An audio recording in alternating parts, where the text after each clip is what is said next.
Welcome to You Got Incredible. I am Kelly Lee Williams, aka Mr. Incredible. Chicago Bulls Incredible for 8 years and all-time number one Bulls Chicago Bulls sports fan. Love them, love them, love them, love them. And I worked for the Chicago Bulls for 8 years. And when I did, there was this one lady who made sure I could work for the Chicago Bulls. She was kind of in charge of our group, the Incredibles, and her name is Deborah. Well, hey Deborah, what's up, Deborah? What's going on? What's going on? It's up. We go way back. What, 2001? Oh my goodness. August 2001 is when I first went out for this group. So before I go into anything, let's tell the people who exactly you are. You are sister girl. You are my boss to me. But who are you to the Chicago Bulls?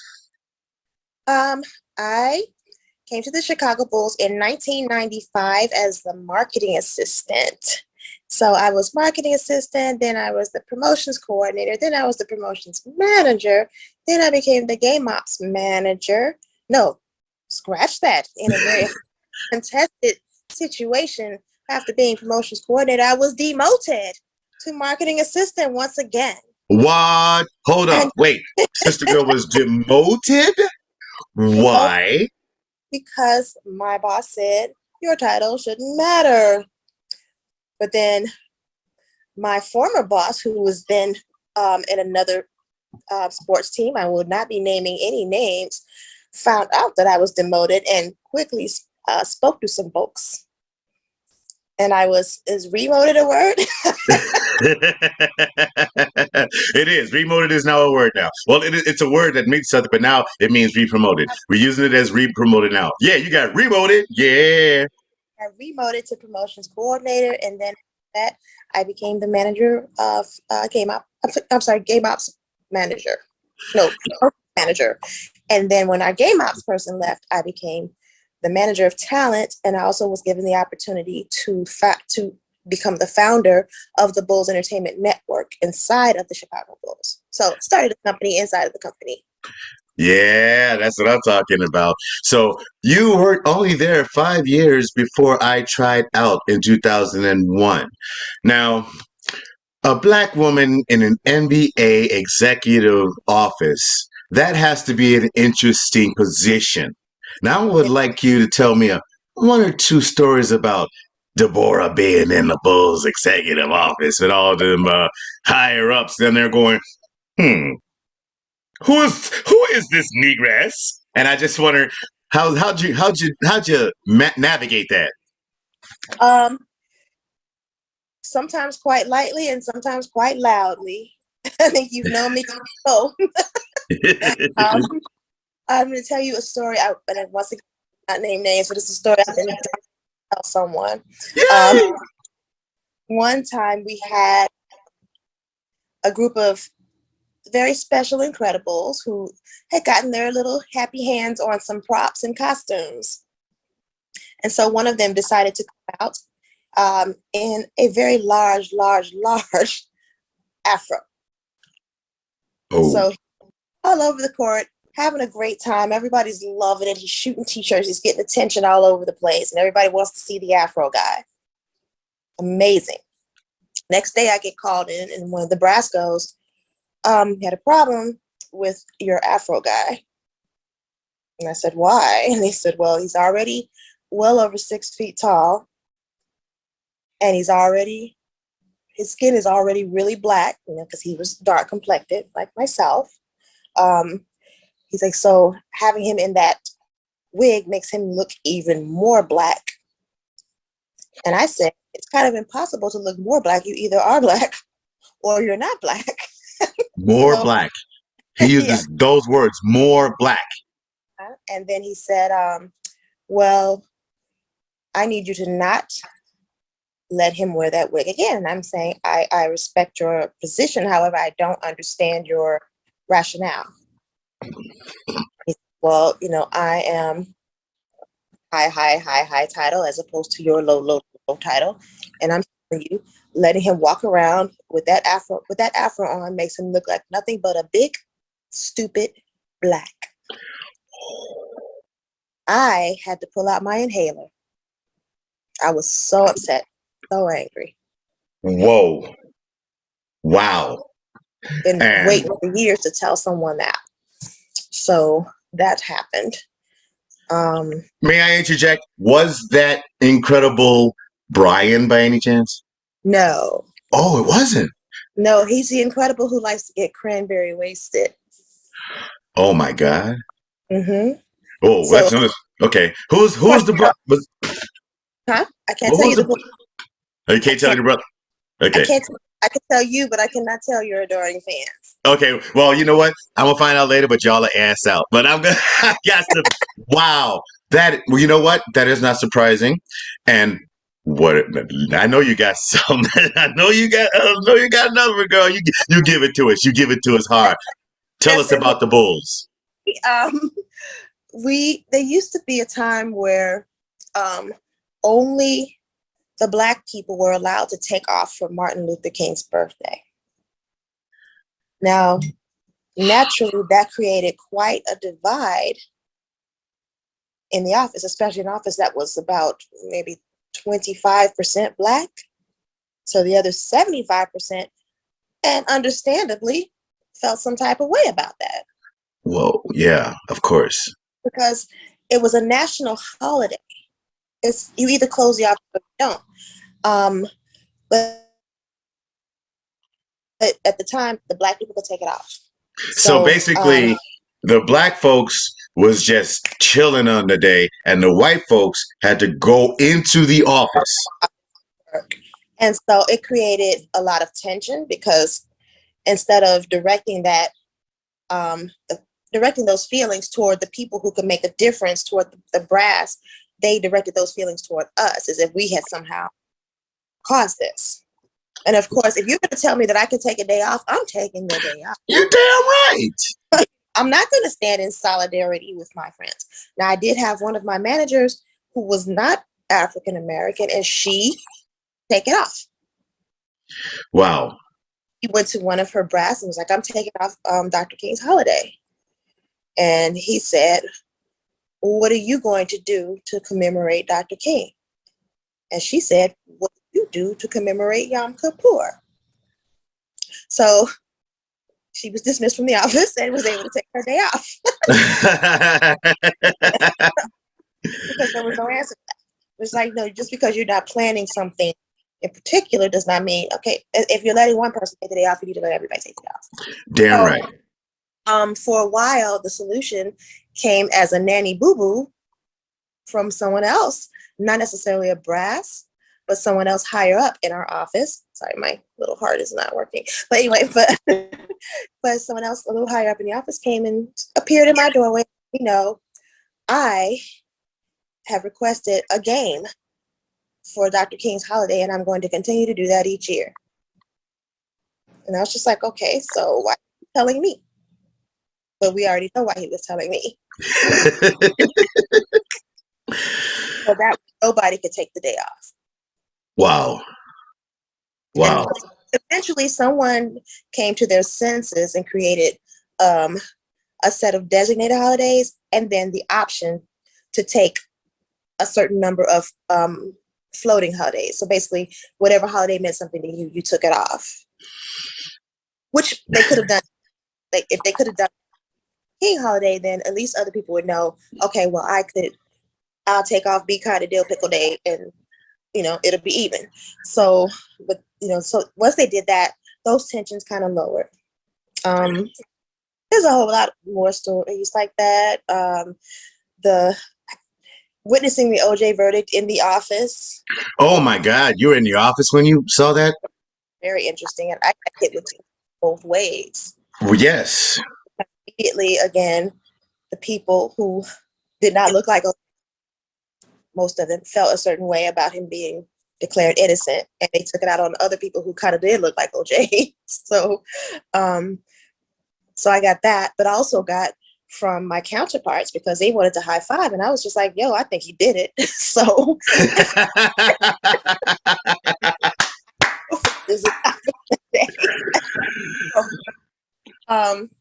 And then there's other, there were other things like nuances and situations, like the fact that there were a person who got hired like the day after me, literally the day after me.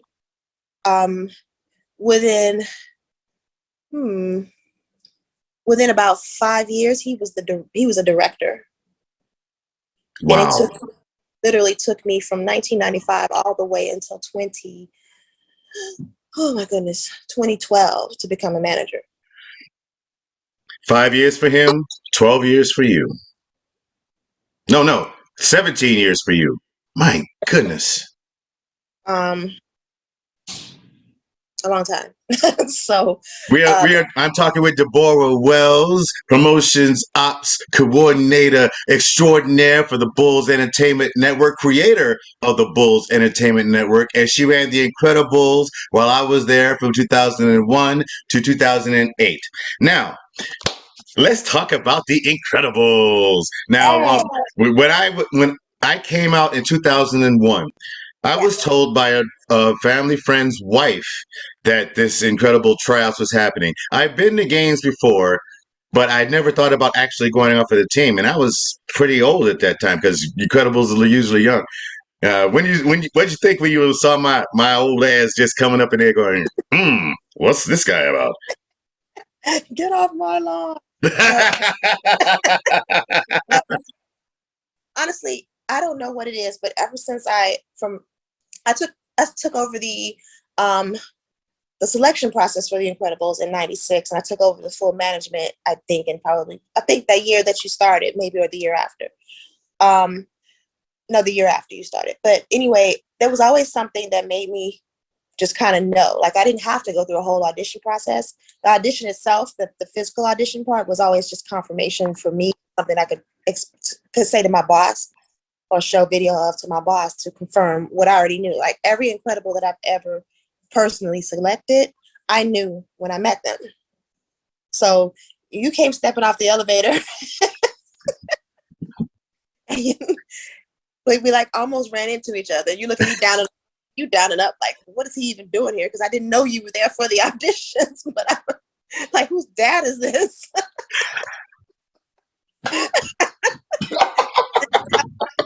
Sometimes, you've seen it. Sometimes people's parents show up or their babies show up. So, and then I realized you were actually there for that. And I was just like, you know what? I think he might be one of them. And that was history. Wow. Wow. Whose dad is this? Nice. Nice. Thank you for that. I was feeling like I felt little special. It's good to feel a lot more special because instead of being the dad of the group, I was actually part of it. I was in the group. That's right. Oh man, it was so much fun, that process. And everybody to know, the Incredibles had tryouts every year. Nobody got a pass. Everybody was trying out for their role every single year, and I had to do it 8 years in a row, and it was hard 8 years in a row. So I'm gonna ask the boy, who is your favorite Incredibles? You ain't gotta say me. I'm just gonna ask anyway because I just want. Huh? Eric Wackerfuss. Eric Wackerfuss. Yes. My favorite Incredible. Tell us about Eric. Eric is my favorite too. We still talk, so Eric is gonna find out. Eric Wackerfuss, you are Sister Girl's favorite Incredible. That Eric is, and I'm sure in his positions and businesses or whatever he's doing right now, I know he's killing it. He was the hardest worker, never missed any games, always prompt, always did his job to the very best of his abilities, was not afraid to speak out when things were not going the right way, whether it was like whether you guys were doing the right thing or if he felt I wasn't doing the right thing. He did not have a problem letting me know. And he always did it very respectfully, very amazingly. It wasn't just like a big diatribe on an email. It was like maybe a call. It was like a side email or whatever. But he always did the best. And you could tell on the court, he gave it his all. He left it on the court every night. And his tryouts were always just the bomb. Eric in the house. Rackapoos. I love that guy too, man. Oh my goodness. his name. It was just like before I saw him, I saw his application, and I was just like, oh my God, I need to see him, because just by virtue of his name, I think I want him on the Right? When you can say, hey, that's whack. Hey, where's whack? It's whack. I love you be able to say that, bro. Deborah, wow. Now that we've talked about your thing, now let's talk about After Bulls. You are so far away, literally and figuratively, from what you were doing with the Bulls now. Tell us what you're doing right now. Okay, well, right now um, I'm a chef. I'm a food somebody's kitchen. So yeah, I'm a chef. I am the head chef and the kitchen manager for a community feeding program down here. We have, last count, served about 35,000 community meals. So that's that. And also, I am the culinary instructor for a youth development program down here. We actually just had a graduation this afternoon. We serve about 70 youth a year. We give them culinary instructions, life skills, and then we place them on externships, and then we place them in employment. Right on, right on. This, and now, when did you start doing that? It started, my culinary instructing life started maybe around 2017. I left the Bulls. I retired from the Bulls in 2014. I moved down here. I was helping a young lady that I was managing properties for remotely, and managing some projects for remotely. So I was helping her at first, and I did that for a couple of years, and then I really just needed to move on and do my own thing. So 2016, I kind of moved away from that and started getting serious about culinary studies, started finding some self-directed culinary training programs I can get into. And then in 2017, I started teaching cooking classes to children. Wow. Yeah, so that was Wow. exciting, and eventually got an opportunity to take over after school cooking programs for some of the New Orleans school system. So I had 3 schools that I was teaching for, which was really exciting until that organization lost funding. Woo. And so one day, strangely, I was on Craigslist looking for free furniture, because that was the category I was in. I was looking for free stuff just to see why not. And misfiled was a job posting for a place that I had seen on Top Chef years ago called Commander's Palace. This big, beautiful restaurant in the middle of New Orleans. And I showed my son the ad. He's like, isn't that the place you said about 10 years ago that you wanted to work for? And I was like, yeah. And he said, well, why are you on the phone with me? You need to be getting ready to go. And so I literally hung up from him, ran across the street to the library, printed out a resume, and boogied on over. And the chef looked at my stuff and he said, well, you don't have a lot of experience. And I said, well, I worked at a catering office when I was 17. He's like, well, what-de-do. And and he's like, and I was like, and I did teach, and I did help I helped my friend get business for her catering business. He's like, but you didn't work in the kitchen. No. So he's like, well, you know what? Just on your sheer audacity. The audacity. I am going to give you a tryout. It's an stagiaire, but they call it a trial. And so normally, and later on, I found out when I was working out people for their trials, they would bring him in on a Monday or a Tuesday with a 100, 200 person lunch. He brought me in on a Saturday night with 781 people. The roster. And worked and got hired. I was there, learned a ton, had so much fun, got so many private gigs from it. It was amazing. Then COVID.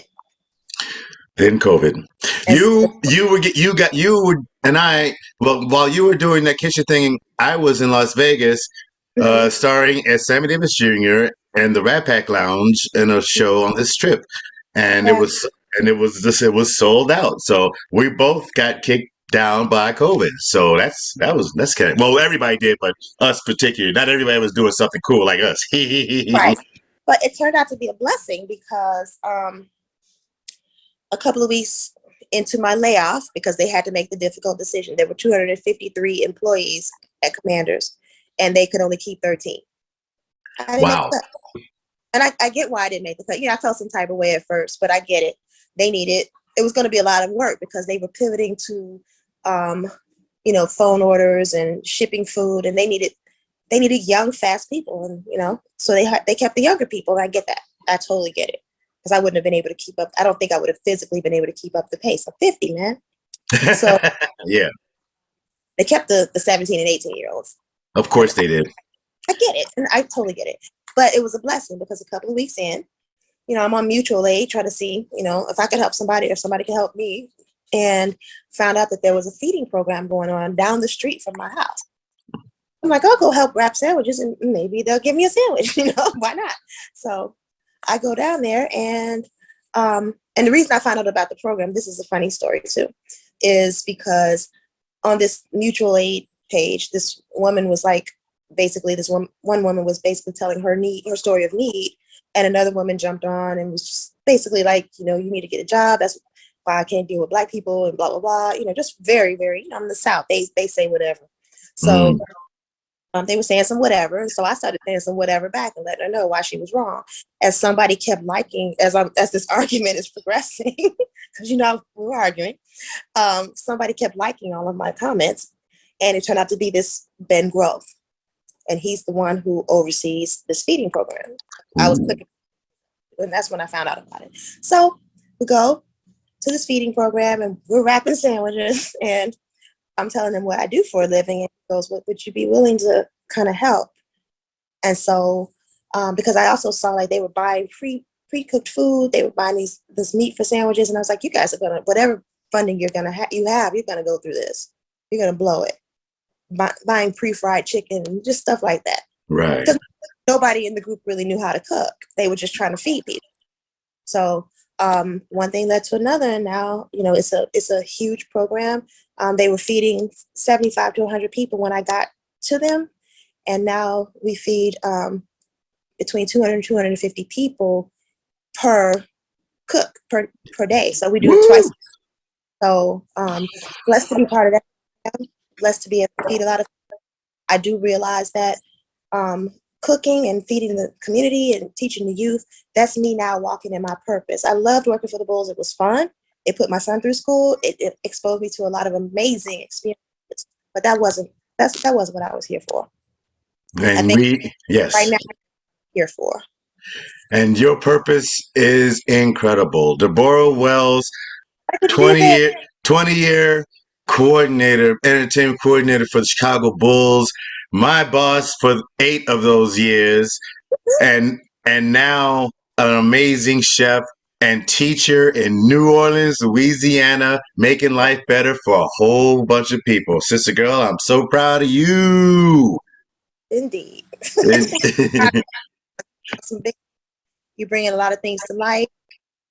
Just, you have an amazing story. I hope one day that you could see yourself and let people know. Well, it starts here. It starts here with me getting your story out. Deborah, thank you for doing this for me, sister girl. This is going to be on the Rewind Sports 60 Roku channel site. This is my first interview, and girl, you just got incredible. All right. All right, y'all. Look out for more. You got people getting incredible. I'm Kelly Williams, aka Mr. Incredible, and that's because of Deborah. That's because of Sister Girl. She made me the incredible that I am today. Still am. That's right. This is from 2004. This is what the uniform we got in 2004, and it still glows today. I take care of it. Oh yeah, I take care of this. This is my colors. My colors. The Bulls are 3rd in the East, baby. DeMar DeRozan is an all-star starter. Right. It's freaking crazy. Man. Well, girl, thank you very much. And you keep feeding those people, and you keep making people happy. I love you very much. And we're gonna do this again. I want some more Bull stories from you. Okay. All right.